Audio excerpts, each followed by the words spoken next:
Graça e paz, igreja. Amém. Eu saúdo os irmãos com a paz de nosso Senhor Jesus Cristo. Amém. Mais uma vez é bom estar aqui, aceitando o convite do pastor Pedro Rosolém, também a liberação do meu pastor Sebastião Neto, para estar aqui, meu pastor da Igreja aqui de São Caetano do Sul, onde congregamos.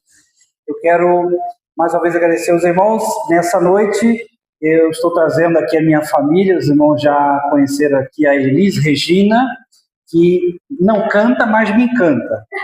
Não é aquela Elis Regina, mas a minha é 1000 vezes melhor, muito melhor, porque foi escolhida por Deus para ser a minha companheira.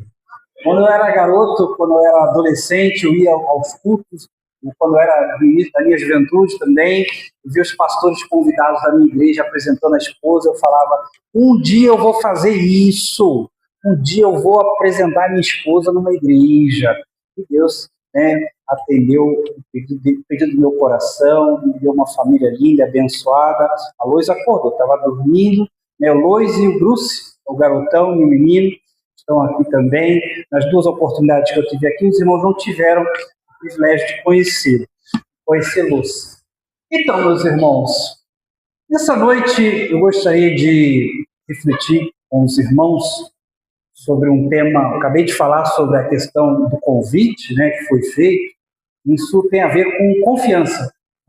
Confiança, naturalmente, quem me faz o convite tem alguma confiança na minha pessoa para fazer o convite, para eu estar aqui trazendo a palavra de Deus na igreja, Assim como eu, quando também fui pastor de outra igreja aqui em São Paulo, eu também tinha uma confiança para chamar os obreiros para pregar no meu lugar, quando eu me ausentava. Então, eu sentia que eu poderia convidar esse ou aquele, Então, você tem aquela confiança, por exemplo, de colocar a sua mamãe para tomar conta dos seus filhos. Você não tinha essa confiança?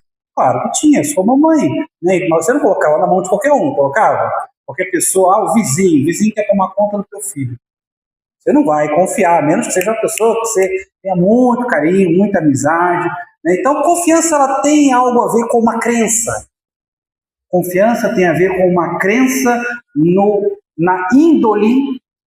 O conceito do dicionário é isso, é uma crença de que algo vai sair conforme o esperado. A confiança na capacidade de tal pessoa, percebe?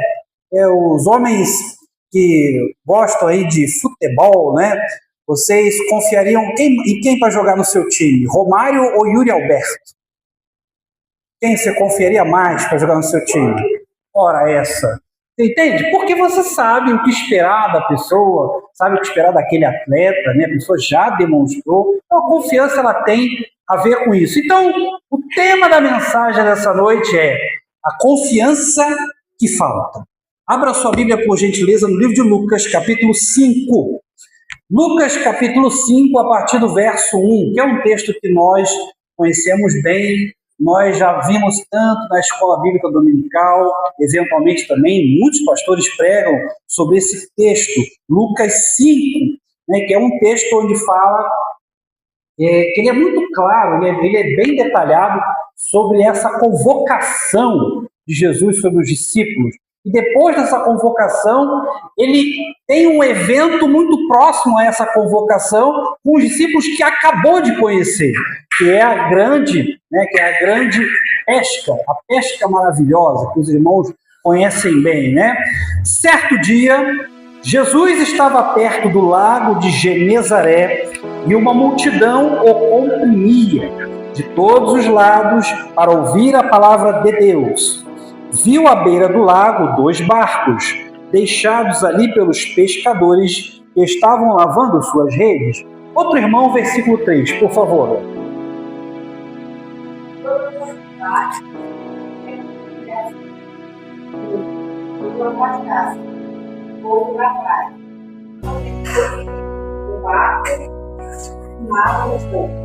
Tendo acabado de falar, disse a Simão: vá para onde as águas são mais fundas, e a todos lancem as redes para a pesca. 5. Outro irmão, por favor. Simão respondeu: mas eu peço que conheça todas as vezes. Quando o fizeram, pegaram tal quantidade de peixes que as redes começaram a rasgar-se. Então fizeram sinais a seus companheiros no outro barco para que viessem ajudá-los, e eles vieram e encheram ambos os barcos a ponto de começarem a afundar. 8. Outro irmão.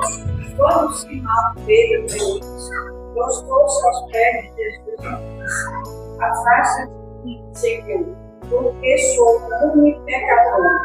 Pois ele e todos os seus companheiros estavam perplexos com a pesca que haviam feito, como também Tiago e João, os filhos de Zebedeu, sócios de Simão, todos juntos. Verso 11. Jesus disse a Simão, ainda no versículo 10, né? Jesus disse a Simão: não tenha medo, de agora em diante você será pescador de homens. Vamos reler o 10? Como também Tiago e João, os filhos de Zebedeu, sócios de Simão, Jesus disse a Simão, todos: não tenha medo, de agora em diante você será pescador de homens.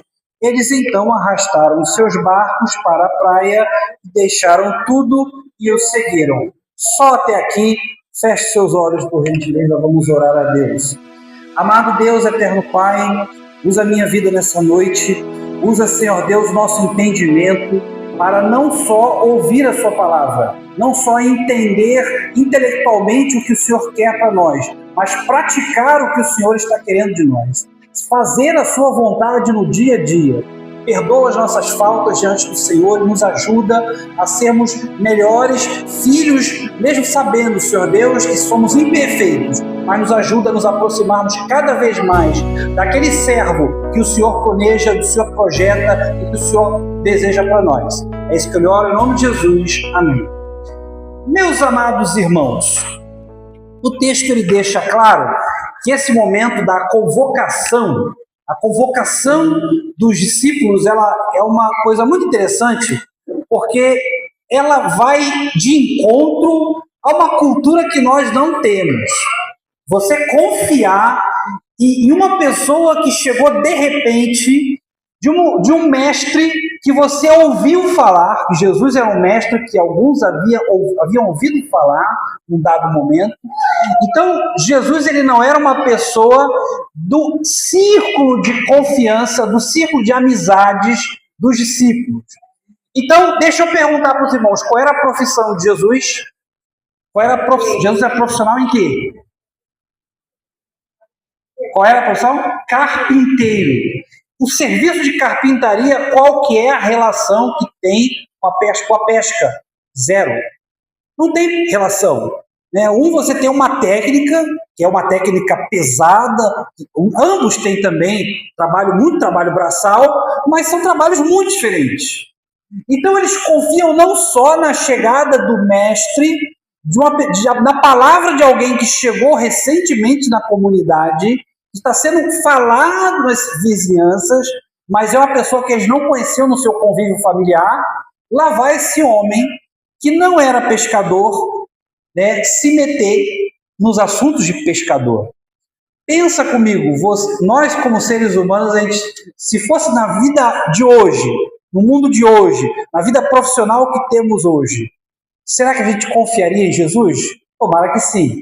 Mas na cultura que temos hoje seria muito difícil, porque muita gente ia olhar na cara de Jesus e ia falar: você não tem experiência, você não sabe, você não passou a noite aqui pescando com a gente, você não nasceu em família de pescadores, teu pai, teu avô não eram pescadores, hoje em dia a gente não faria isso, né? Você não é psicólogo, você não se mete na minha profissão, a gente tem essas coisas, né? Você não tem propriedade para falar da enfermagem, você não tem propriedade para falar, e tem muito essa coisa. É ótimo, claro que é ótimo você ter as pessoas especialistas em cada área, não estou desmerecendo a importância de ouvir um especialista. Mas vocês conseguem entender que eles deram ouvidos a alguém que não tinha expertise no seu local de trabalho? Então, nós vamos continuar falando da confiança. A confiança, ela é isso. Ela é você depositar, é você ter uma crença de que vai dar certo. Então Jesus, ele chega até os discípulos, ele fala, joga nas águas mais profundas. Então Jesus, ele observa o que está acontecendo e a rotina de pesca, ela havia sido finalizada. Vocês estão entendendo? Eles estavam para ir para casa, gente. Eles não estavam no meio do expediente, eles não estavam no meio do serviço, eles estavam no final do serviço. E para quem ouviu falar alguma coisa sobre pescaria, de madrugada faz mais sentido você estar no local onde os peixes estão mais centralizados, eles não estão tão dispersos, eles estão mais próximos, mais apaziguados, né? Quem que já foi pescar? 3 da manhã, 4 da manhã, né? Meu pai me levou, tentou me levar várias vezes, né? Eu já vi meu pai saindo tantas vezes, 2 da manhã de casa para pescar, porque é um bom horário para isso. Então, ao amanhecer do dia, não fazia sentido. Então, eles confiaram. Então, o porquê que é interessante confiar no Senhor? Primeiro, confiar no Senhor tira você de onde você está. Confiar no Senhor nos tira de onde nós estamos. No nosso local de conforto.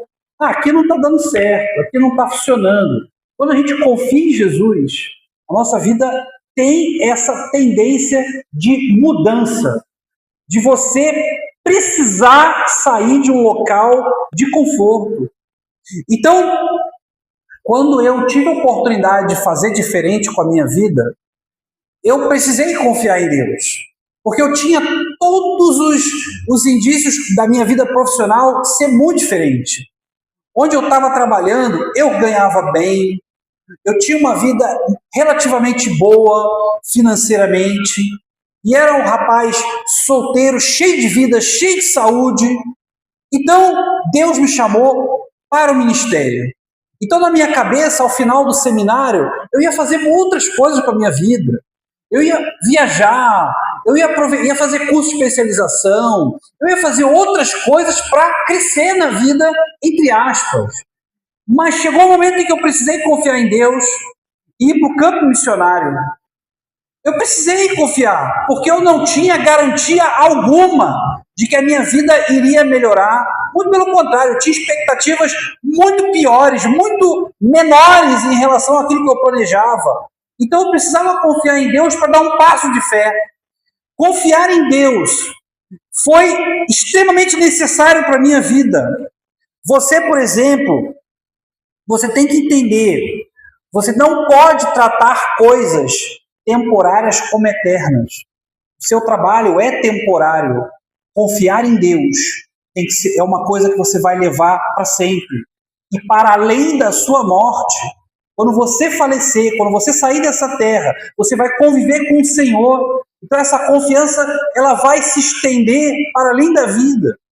Então essa nossa necessidade de ter uma vida tão segura, nós temos esse receio da vida não mudar muito, para não sairmos daquilo que a gente está acostumado. Jesus muda a sua vida. Amém, igreja? Amém. Se prepara que Deus vai trocar você de lugar. Se prepara que aquele lugar onde você está não é necessariamente Deus que vai querer com você o resto da tua vida.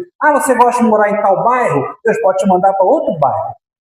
Você gosta de estar em um trabalho? Deus pode te trocar de trabalho, te mudar de empresa.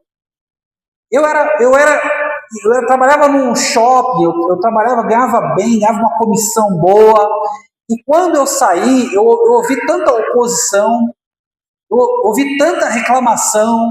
Era loucura eu ir para o campo missionário, era loucura eu ir para a África, era loucura eu ser missionário no Maranhão, era loucura eu estar no Senegal, quando eu podia estar ganhando dinheiro no Brasil.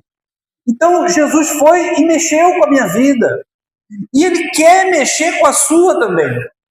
Para isso, você tem que dar um voto de confiança no Senhor. Porque não é pelo fato de sermos crentes que nós não faltamos com confiança. Faltamos com confiança. Nós faltamos com confiança quando não temos a vida tão afobada, quando temos comportamentos tão ansiosos, quando a gente fica tão aflito o tempo inteiro. É falta de fé. Excesso de ansiedade, excesso de afobação, excesso de irritação, é falta de fé. Que você não está confiando que Jesus está fazendo o que é melhor para você. Você confia que se ele trocar a rede do teu barco de um lado para outro, as coisas vão melhorar para você? Amém, igreja? Então, se você confia, deixa ele fazer, deixa ele mudar. Agora, por favor, não venha achar que eu estou dizendo o que a Bíblia não está dizendo. Tem gente na igreja que gosta de interpretar do jeito que gosta, né? Aí, pastor, é para ficar feliz com as mudanças? Que bom, né, pastor? Vou largar minha esposa porque o senhor está falando que mudança é bom. Falei nada disso. O povo gosta de interpretar errado, né? Vou lá acabar com o meu casamento e vou arrumar outro. E Deus gosta de mudança, né? Tem gente que gosta. Não, isso é sem vergonhice tua. Foi o pastor que falou isso, não. Estou dizendo que Jesus quer fazer mudanças. Jesus quer mexer com a tua vida. Ele não quer destruir tua família, não. Não deixe conversa fiada. Né? Então, para não haver más interpretações do que o pastor está falando, que o povo às vezes gosta. Né? Vamos lá. Segundo lugar, pula para o versículo 4. Nós já lemos, vamos reler aqui. Algum irmão, por favor, releia o verso 4, por favor, e o 5 também. Jesus disse a Simão: leve o barco para um lugar onde o lago é bem fundo. Então você e seus companheiros joguem as redes para pescar. Simão respondeu: mestre, nós trabalhamos a noite toda e não pescamos nada. Mas, já que o Senhor está mandando jogar as redes, eu vou pescar. Amém. Segundo lugar, a confiança em Deus é um ato de fé. Porque ele puramente fez. Como o Senhor está falando, vou fazer. O que a gente entende, Senhor, da pesca é que não adianta mexer, não adianta fazer. Mas o Senhor está falando, eu vou fazer o que o Senhor está falando. Porque é o Senhor que está falando. Amém, igreja? Então, a confiança em Deus é um ato de fé que nós, seres humanos, nós temos problemas gravíssimos com confiança. Porque o ser humano é cruel, o ser humano é covarde, o ser humano puxa o nosso tapete, o ser humano trai a gente. Nós tendemos a ser desleais às pessoas, nós tendemos a fazer coisas que fazem as pessoas ficarem decepcionadas com a gente. Nós fomos decepcionados ao longo da vida. Então a gente custa a ceder a confiança. Quando eu era recém-formado seminário, eu comecei a trabalhar numa igreja, ajudando lá uma igreja. Eu não era pastor ainda, eu era só formado em teologia, estava nos primeiros anos aí de recém-bacharel, então eu não era nem ordenado pastor ainda na época. Eu tinha um pastor muito querido, e ele ficou querido depois, tá? Depois que eu fui entender o que era aquele homem de Deus. Mas eu tinha bastante dificuldade com ele, porque eu não conseguia ganhar a confiança dele. E ele era uma pessoa difícil de ganhar confiança. Mas eu ficava tão chateado, eu falava para os irmãos, poxa vida, eu queria tanto que ele confiasse em mim, confiasse que eu posso ajudá-lo no ministério e tudo mais. E aí o tempo passou, eu descobri que eu também tinha problemas de confiança. Eu falava, o pastor ele era um empurrão, não confio em ninguém. Aí depois eu fui ver que quando eu virei pastor, eu também tive imensa dificuldade de confiar nas pessoas. E eu falei, Senhor, né, cuspi pro alto, caiu na cara, né? Falei do homem, fiquei igualzinho a ele. Mas não quero continuar assim. Quero melhorar um pouco isso. Quero poder ceder um pouco mais a confiança das pessoas, dividir as responsabilidades. Eu não quero ser pastor centralizador. Eu percebi, depois que aquele homem de Deus foi um dos pastores que mais abençoou minha família, que mais abençoou minha vida.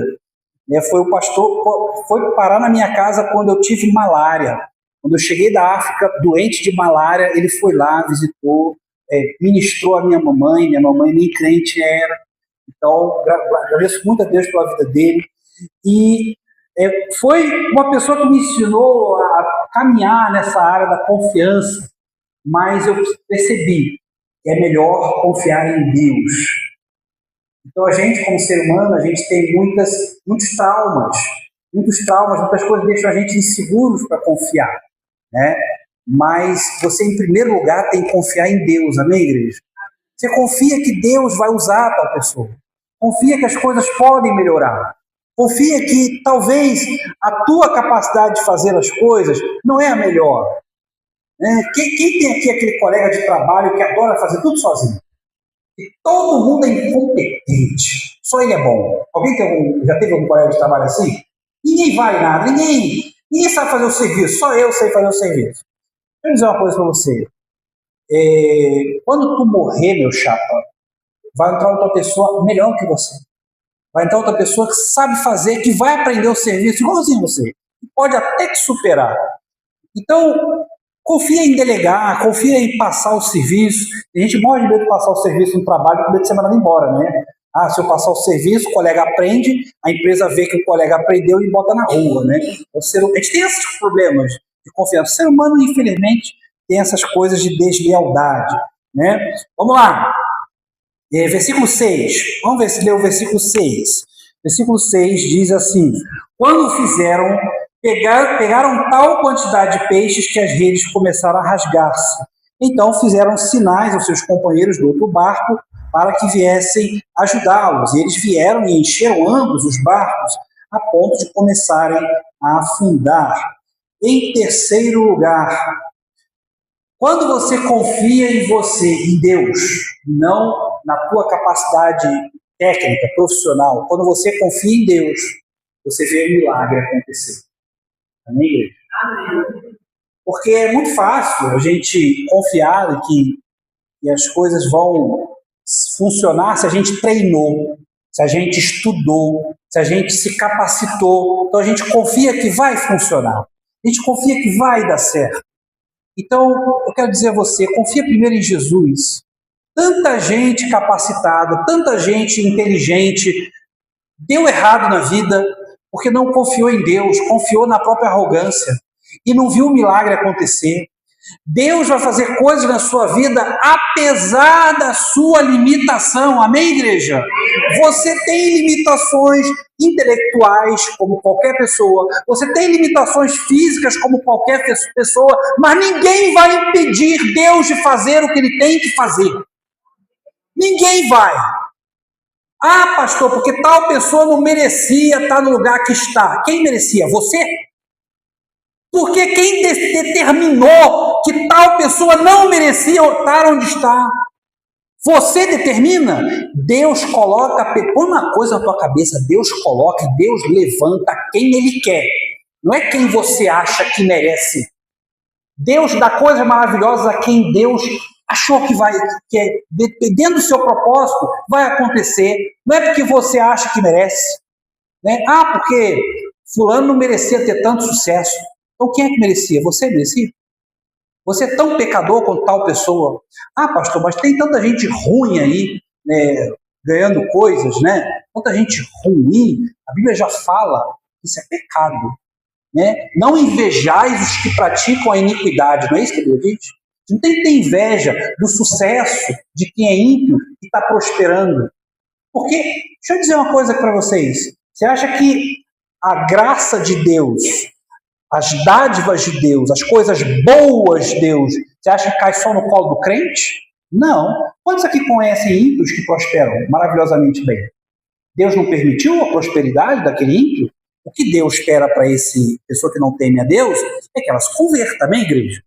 Deus quer que ele se converta, mas a bênção material, você não tem que invejar, ele não merece. Por que ele não merece? Às vezes o sujeito trabalhou, feito um doido aí, para construir a empresa. O sujeito estudou para danar, para passar num concurso público, e passou no concurso, hoje o sujeito ganha 30 mil, 20 mil, porque estudou por 4, 5 anos. E você, só porque ele não é crente, você acha que ele não merece. porque você se acha, como eu costumo dizer, às vezes em quando na minha mensagem, você se acha queridinho de Deus. Então, o que eu quero dizer com isso, meus irmãos? O que a palavra quer dizer? Você não é bom o bastante? As circunstâncias não são boas o bastante? Deus faz o milagre da pesca na tua vida. Deus traz a abundância. Deus traz muito mais do que você esperava e do que você merece. Amém, igreja? Muito mais. Se a gente for parar para pensar no que a gente merece, a gente não ganha nada. A gente não tem nada. Então vamos lá.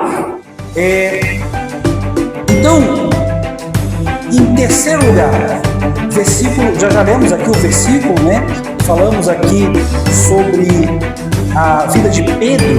Quando Pedro fala, né, no texto, ele fala assim, quando ele vê o milagre acontecer, ele olha para Jesus e fala: Senhor, afasta-se de mim, pois sou um homem pecador. Olha só, olha que humildade de coração, né? Ele foi humilde duas vezes.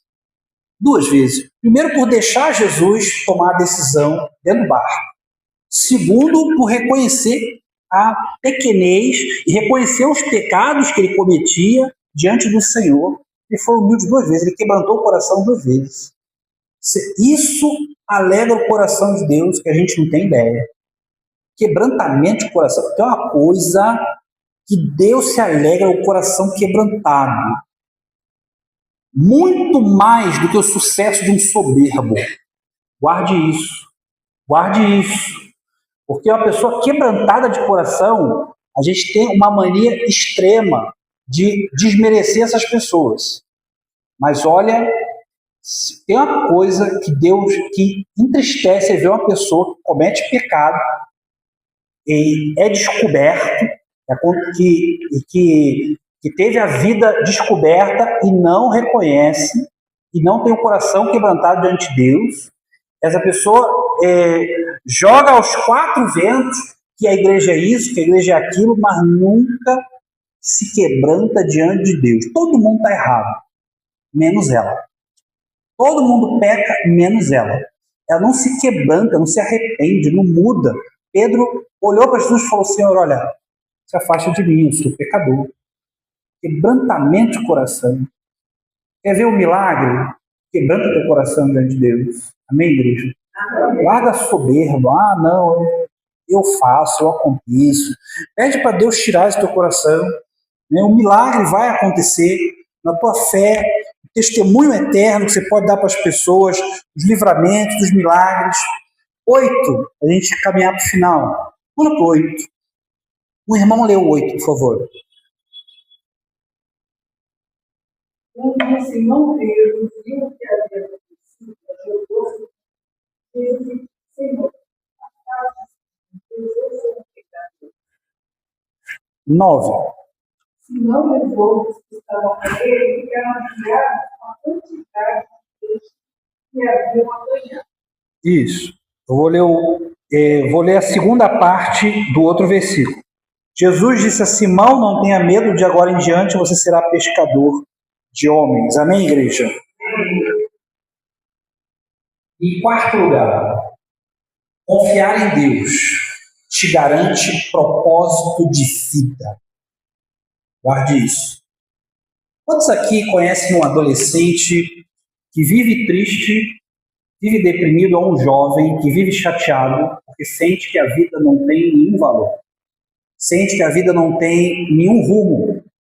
Sente que não há mais nada. Quantos aqui já se sentiram assim? Você nem pensar em alguém que você conheça, jovem, você já se sentiu assim? A vida sem rumo, sem nenhum sentido. Depressão, chateação, aborrecimento. Então Jesus fala: olha, eu vou mudar o status da sua vida. Você agora vai ser pescador de homens. Você vai ganhar almas. Você vai trabalhar para o reino. Você vai ser meu discípulo. Jesus vai dar um lugar para você se você confiar. Confiar em Deus muda o seu lugar. E confiar é uma coisa tão, tão linda. Tem uma história de um pai que... Alguém aqui já morou no interior ou já já foi muito ao interior, naquelas casas onde está bem no meio da grama, né, no chão mesmo, né? E ali naquele lugar onde você tem um ambiente assim com poucas casas, e as casas têm um bom espaço de um lugar para outro. O Piauí é muito assim, terra da minha esposa, nos povoados, né? Então eu trabalhei como missionário em um povoado do Maranhão, então tem aquelas casas ali afastadas. Tenta imaginar uma casa dessas, tá? E na entrada daquela casa, o pai estava voltando do serviço e o filho estava bem na entrada ali, e tinha uma escadinha, e tinha aquelas grandes, aqueles telhadinhos assim, né? E o filho estava bem perto do telhadinho, na entrada, antes da escadinha. O filho era pequeno. O pai, numa certa distância, ele diz para o filho: filho, para bem aí. Aí o filho não entendeu nada. Já era uma criança que já era capaz de fazer o que o pai mandava. Não é igual aos meus filhos, eles não tinham esse discernimento. Ele já era uma criança mais crescida. E o pai: filho, para bem aí. Agacha. Faz o que o pai está mandando. Agacha bem aí. Sim, papai. E o pai não explicou o que era. Agacha aí, filho. Vai deitando. Deita no chão, meu filho. E o pai calma. E o filho: sim, papai.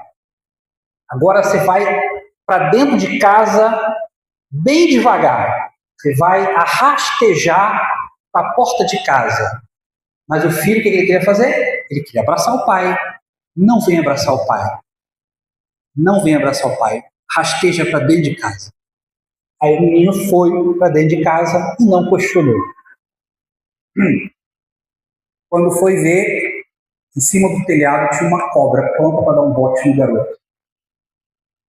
Confiar em Deus é isso. Ah, mas eu só confio se eu tiver total segurança do que vai acontecer. Quem tem segurança do que vai acontecer, gente? Você não precisa ter garantias para confiar em Deus. Você não precisa ter segurança. Ora, se no meu trabalho, por exemplo, eu faço contratos todos os dias. Faço contratos. As pessoas querem ter garantias. Elas querem ter garantias de que aquele contrato não vai prejudicar a vida delas. Não é justo? É muito justo, lógico. Você não quer ser prejudicado, faz parte da vida, do contexto social da gente. Mas confiar em Deus, meu irmão, você não precisa de garantias. Porque Deus é a maior garantia que você pode ter. Ah, eu só vou confiar em Deus se Ele me assegurar que tudo vai dar certo. E isso, que barganha é essa, gente? Ou você ama o Senhor, ou você ama fazer o que o Senhor quer da tua vida, ou você confia no propósito que Ele tem para você, ou não confia. Amém, igreja? Então, confiar em Deus te dá propósito de vida, te dá mudança, te dá rumo, te dá direção. Então, confia. Confia que Ele vai fazer. Ah, eu não confio em tal pessoa, mas confia que Deus não vai deixar ninguém pisar na tua cabeça. Ah, essa pessoa não é confiável, eu sei, mas confia que Deus não vai te desamparar. No meu trabalho, eu estava com imensa dificuldade. Deixa eu dizer uma coisa aqui. Escuta essa. No meu trabalho existe uma coisa chamada estágio probatório. Alguém aqui é funcionário público? Não. Se você não passar, está na rua. Certo? Não passou, está na rua. Então, foi uma das minhas maiores provações no meu estágio probatório. E, durante o meu estágio probatório, a minha chefe queria me reprovar o quanto fosse. E era ela responsável por me avaliar. Só que é o seguinte, as pessoas ao meu redor sabiam que eu estava fazendo o serviço direitinho. Sabiam que eu estava trabalhando corretamente, que eu estava me esforçando. Você percebe? Eu tinha testemunhas de que eu estava fazendo um bom trabalho. Eu não estava... Porque para você não passar em estágio probatório, você tem que fundamentar. A pessoa tem que faltar, tem que chegar atrasada. A pessoa tem que ser muito, muito mesmo, muito sem vergonha na cara para ficar reprovado. A pessoa não tem que trabalhar, na verdade. A pessoa não trabalhou, não se esforçou, não quis fazer nada. Então, normalmente, a pessoa assim é reprovada porque, né, para não ficar no serviço público ganhando dinheiro do governo à toa, né, gente? Vocês concordam comigo? A pessoa vai ficar ganhando dinheiro do governo sem trabalhar, né? O dinheiro que sai do teu bolso. Mas não, eu me empenhava. Eu tinha que me dizer isso, tinha que ter pessoas para ver isso, para me avaliar. Só que a pessoa queria me reprovar pelo custo. E aquilo foi uma das maiores provações, porque eu falei, poxa vida, passei no concurso público e vim para São Paulo, trouxe minha esposa para São Paulo, aluguei uma casa em São Paulo para uma pessoa me reprovar. E eu perder o meu emprego. Não faz sentido, gente. Eu fiquei triste, chateado. Foi um tempo tenebroso. Né? Até assédio moral eu sofri. Falo com todas as letras. Assédio moral. A pessoa era abusada. Mas entenda, eu não estava nas mãos daquela pessoa. Eu sempre estive nas mãos do Rei dos Reis. É o Senhor que controla a minha vida. É o Senhor que define meus rumos. Era nele que eu tinha que confiar. Aquela pessoa não tinha poder sobre mim. Amém, igreja? Amém. Quando foi a última avaliação, a pessoa precisou entrar de férias. E quem entrou para me avaliar me aprovou. Eu passei no provatório. Então eu não dependia da nota daquela pessoa, eu só dependia da mão de Deus. Porque o restante dos colegas, eu tinha ali quase, pelo menos 24 colegas testemunhando o meu serviço. Foi só a pessoa se ausentar, está aqui, Wagner, está aprovado. Amém, igreja? Amém. E hoje, vivo bem, tenho um bom emprego, tenho um bom salário, Deus me abençoou. Deus abençoou minha vida, tenho uma vida muito melhor do que eu tinha quando eu vivia no Rio de Janeiro. Porque Deus é fiel. Deus não passa a perna em ninguém. Então, dá para confiar nele ou não dá? Então confia. Confia. Feche seus olhos, por favor. A Bíblia diz que uns confiam em carros e outros em cavalos. Mas nós faremos menção do Senhor dos Exércitos.